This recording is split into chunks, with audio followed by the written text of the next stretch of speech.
Hi అండి, అందరికీ నమస్కారం. నేను మీ రాధిక. ఈరోజు నేను అమ్మడిమిరకాయ టమాటా చట్నీ నేను ఈజీగా ఎలా చేసుకుంటానో చూపిస్తున్నాను.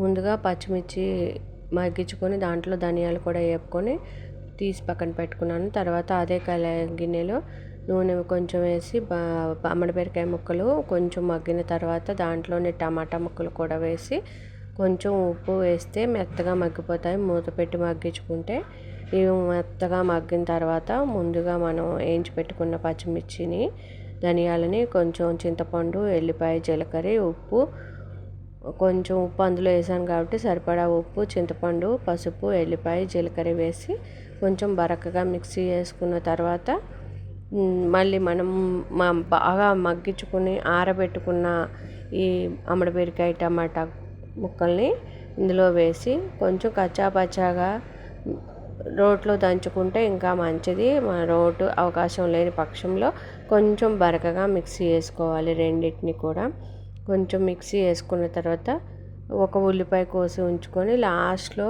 పెద్ద పెద్ద చెక్కలే వేసుకుంటే ఒక్క రౌండ్ తిప్పేసుకుంటే కొంచెం అది కూడా కంచా పచ్చాగా నలుగుతుంది. దానికి మంచిగా పోపు పెట్టేసుకొని తాలింపు వేసుకుంటే అదిరిపోయి అమ్మడిమిరకాయ పచ్చడి రెడీ. Thank you.